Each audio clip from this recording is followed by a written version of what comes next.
2 of our 365-day Bible read. Today, from the Old Testament, we are starting the book of 2 Chronicles. We're going to read chapters 1, 2, and 3, and then do the Bible study for 2 Chronicles, chapters 1, 2, and 3. Then we're going to go to the New Testament and we're going to reread John chapter 11, verse 46 through verse 57.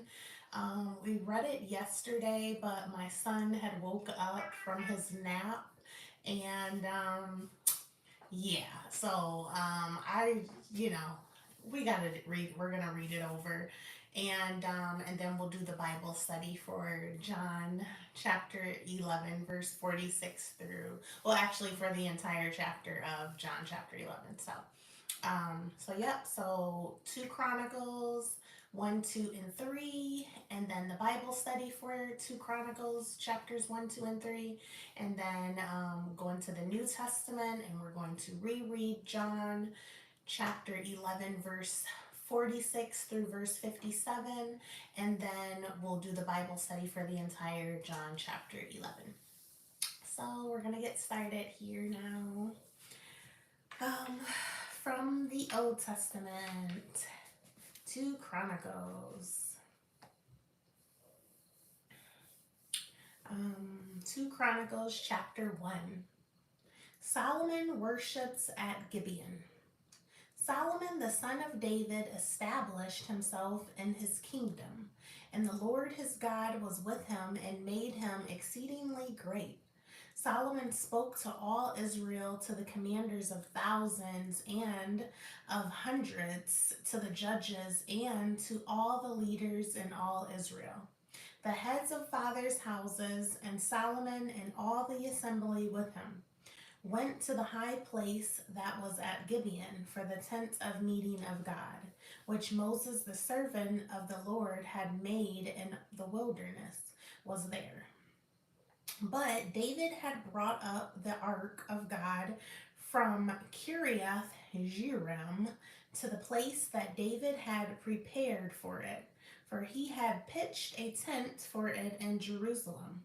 Moreover, the bronze altar that Bezalel, the son of Uri, son of Hur, had made was there before the tabernacle of the Lord. And Solomon and the assembly sought it out. And Solomon went up there to the bronze altar before the Lord, which was at the tent of meeting, and offered 1,000 burnt offerings on it. Solomon prays for wisdom. And that night God appeared to Solomon and said to him, "Ask what I shall give you." And Solomon said to God, "You have shown great and steadfast love to David my father, and have made me king in his place. O Lord God, let your word to David my father be now fulfilled, for you have made me king over a people as numerous as the dust of the earth. Give me now wisdom and knowledge to go out and come in before this people. For who can govern this people of yours, which is so great?" God answered Solomon, "Because this was in your heart, and you have not asked for possessions, wealth, honor, or the life of those who hate you, and have not even asked for long life, but have asked for wisdom and knowledge for yourself, that you may govern my people over whom I have made you king. Wisdom and knowledge are granted to you. I will also give you riches, possessions, and honor, such as none of the kings had who were before you, and none after you shall have the like." So Solomon came from the high place at Gibeon, from before the tent of meeting to Jerusalem, and he reigned over Israel. Solomon given wealth. Solomon gathered together chariots and horsemen. He had 1,400 chariots and 12,000 horsemen, whom he stationed in the chariot cities and with the king in Jerusalem. And the king made silver and gold as common in Jerusalem as stone. And he made cedar as plentiful as the sycamore of the Shiphelah. And Solomon's import of horses was from Egypt and Kew, and the king's traders would buy them from Kew for a price. They imported a chariot from Egypt for 600 shekels of silver, and a horse for 150. Likewise, through them, these were exported to all the kings of the Hittites and the kings of Syria. Okay, so that was 2 Chronicles chapter 1. We'll now do the Bible study for 2 Chronicles chapter 1.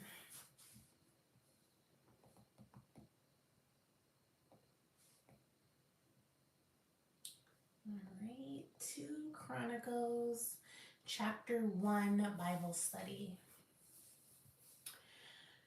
Where was the tabernacle of meeting that Moses made in the wilderness?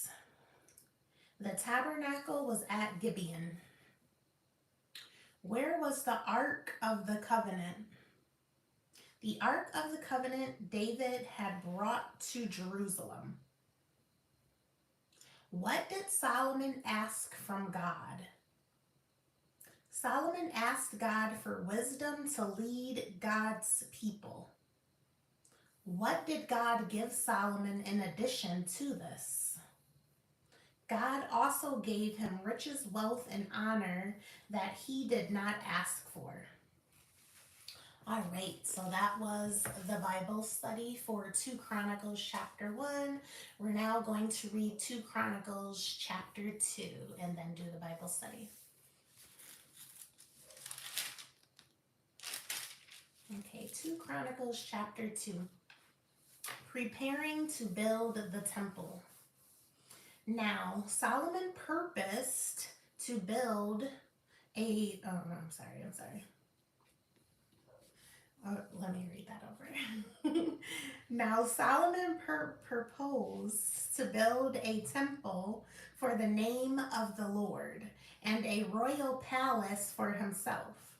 And Solomon assigned 70,000 men to bear burdens and 80,000 to quarry in the hill country, and 3,600 to oversee them.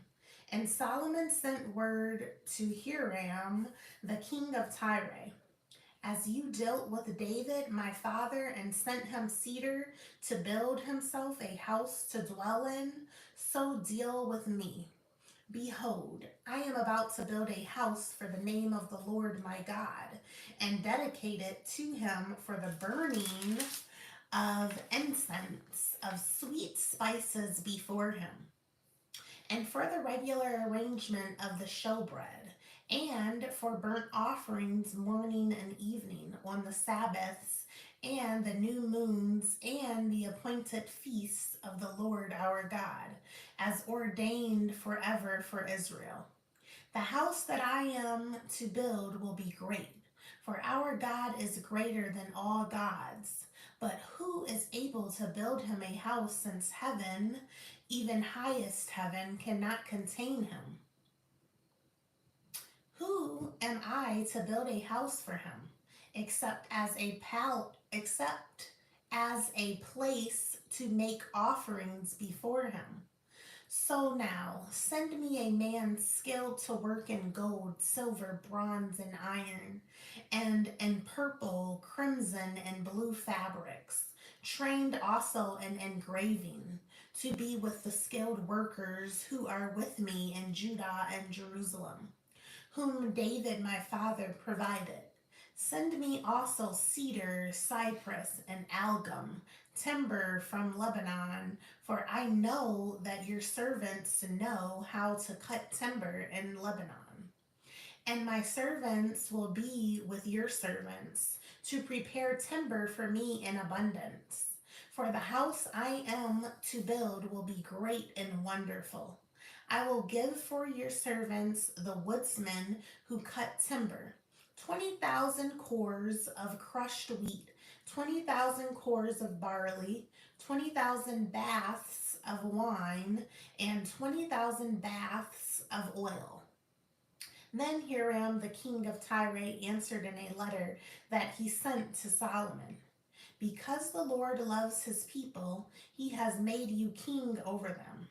Hiram also said, Blessed be the Lord, God of Israel, who made heaven and earth, who has given King David a wise son, who has discretion and understanding, who will build a temple for the Lord and a royal palace for himself.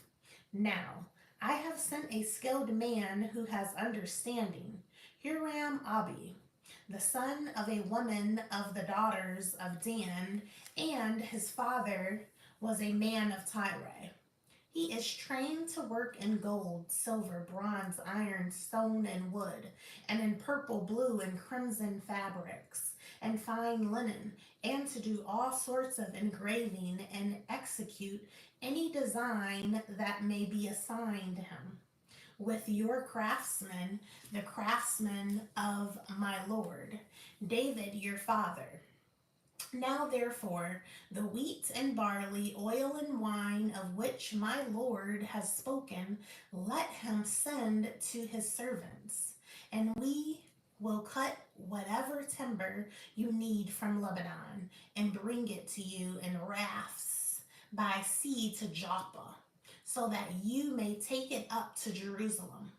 Then Solomon counted all the resident aliens who were in the land of Israel after the census of them that David his father had taken. And there were found 153,670,000 of them he assigned to bear burdens, 80,000 to quarry in the hill country, and 3,600 as overseers to make the people work.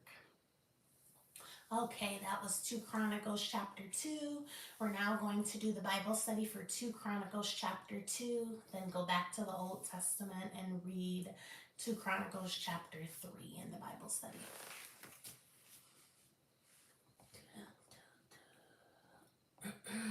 Two Chronicles chapter 2 Bible study. 2 questions long. What does Solomon ask to send? Who does Solomon ask to send him supplies for the building of the temple? Solomon asked Hiram, king of Tyre, for supplies to build the temple, and a skillful craftsman in gold, silver, bronze, iron, and purple, crimson, and blue fabrics. Who does Solomon use to construct the temple? The aliens in the land were used to build the temple. All right, so that was 2 Chronicles chapter 2. We're now going to read 2 Chronicles chapter 3. And this is a pretty short chapter. All right, 2 Chronicles chapter 3. Solomon builds the temple. Then Solomon began to build the house of the Lord in Jerusalem on Mount Moriah, where the Lord had appeared to David his father, at the place that David had appointed on the threshing floor of Ornan the Jebusite. He began to build in the 2nd month of the 4th year of his reign. These are Solomon's measurements for building the house of God. The length in cubits of the old standard was 60 cubits, and the breadth 20 cubits. The vestibule in front of the nave of the house was 20 cubits long, equal to the width of the house, and its height was 120 cubits. He overlaid it on the inside with pure gold. The nave he lined with cypress and covered it with fine gold and made palms and chains on it. He adorned the house with settings of precious stones. The gold was gold of of Parvaim. So he lined the house with gold, its beams, its thresholds, its walls, and its doors. And he carved cherubim on the walls. And he made the most holy place, its length, corresponding to the breadth of the house, was 20 cubits, and its breadth was 20 cubits. He overlaid it with 600 talents of fine gold. The weight of gold for the nails was 50 shekels, and he overlaid the upper chambers with gold. In the most holy place he made 2 cherubim of wood and overlaid them with gold. The wings of the cherubim together extended 20 cubits. One wing of the one of 5 cubits touched the wall of the house, and its other wing of 5 cubits touched the wing of the other cherub. And of this cherub, one wing of 5 cubits touched the wall of the house, and the other wing also of 5 cubits was joined to the wing of the first cherub. The wings of these cherubim extended 20 cubits.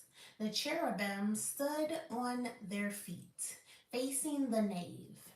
And he made the veil of blue and purple and crimson fabrics and fine linen, and he worked cherubim on it. In front of the house he made 2 pillars 35 cubits high, with a capital of 5 cubits on the top of each. He made chains like a necklace and put them on the tops of the pillars. And he made 100 pomegranates and put them on the chains.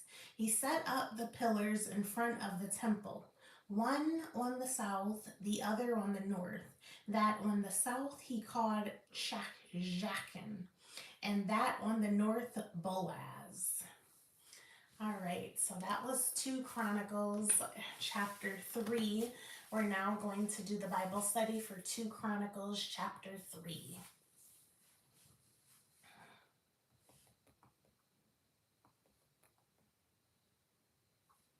Two Chronicles chapter 3. It is 3 questions long. All right, 2 Chronicles chapter 3 Bible study. Where did Solomon build the temple?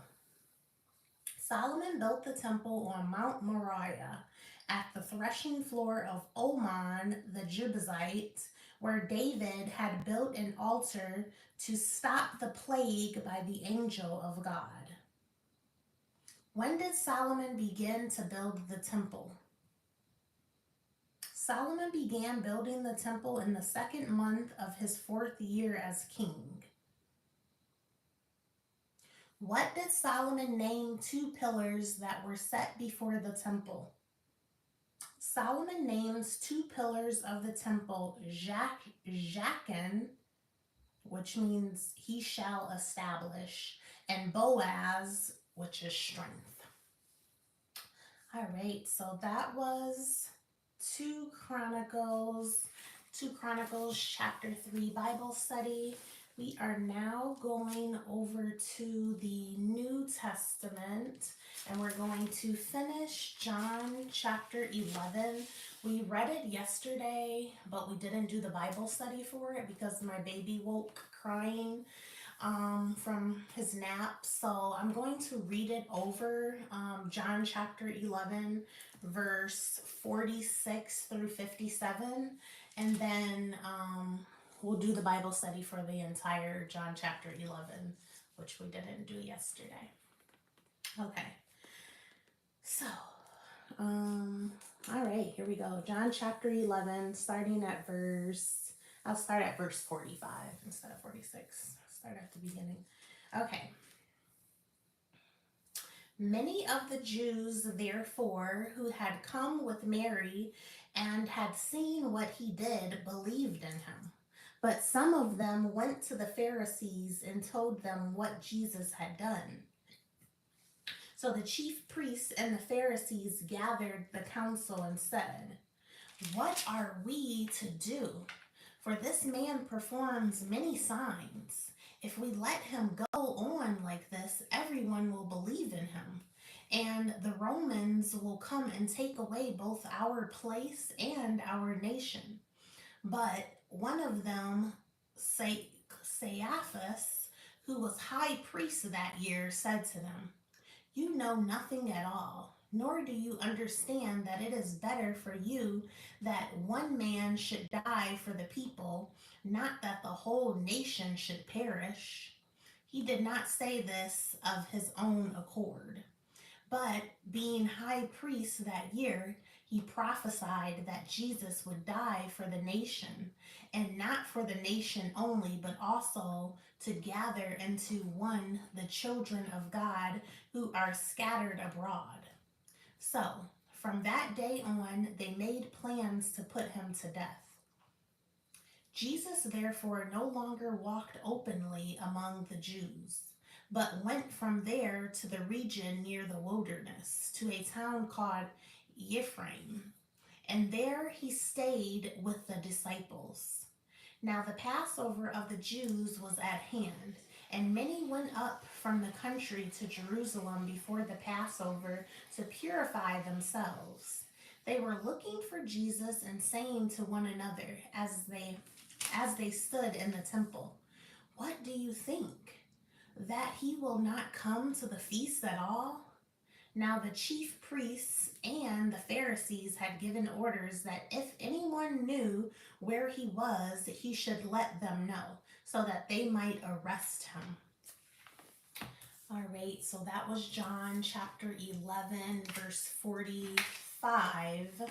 I started one verse up, verse 45 to the end of John chapter 11, which was verse 57. So we're now going to do the Bible study for the entire John chapter 11. I need some water.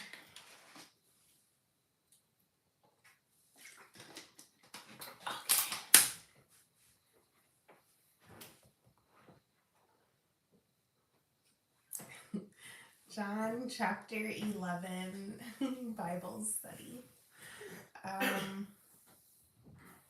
Okay, John chapter 11 Bible study. Why was Jesus not afraid to go to Judea?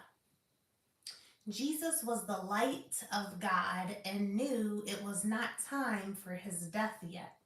He had power to lay it down when he wanted. When did Martha believe that her brother would live again? Martha believed Lazarus would live again on the last day at the resurrection. Why did Jesus pray to the Father before the people at Lazarus' tomb? Jesus prayed so the people could hear and know that the power to raise the dead was from God working through him. What motivated the Pharisees and priests to kill Jesus? The priests and Pharisees feared the reprimand of the Romans and also the loss of their authority over the people. What did Caiaphas fear concerning Jesus? Caiaphas feared many would die by the Romans because of Jesus. It would be better for one to die than risk the whole nation. What did Caiaphas reason in plotting to kill Jesus? Caiaphas knew that the Messiah would suffer death for the world. He thought it beneficial to their positions if they helped this along. All right, so that was John chapter 11 Bible study, and we are done for today. A quick recap of what we did today. From the Old Testament, we started a new book of the Bible. So we started 2 Chronicles, and we read 2 Chronicles chapters 1, 2, and 3, and then we did the Bible study for 2 Chronicles chapters 1, 2, and 3, and then we went one over to the New Testament, and we reread John chapter 11, verse 46, verse 45 through verse 57. We read it yesterday, so I just reread it again today. And we did the Bible study for John chapter 11 today. So that completes our day. I love you guys. God loves you. You matter. You are enough. You're valuable. You are worthy. And I'm excited for us on this journey. And thank you guys. And I love you. And I'll see you guys tomorrow. Night.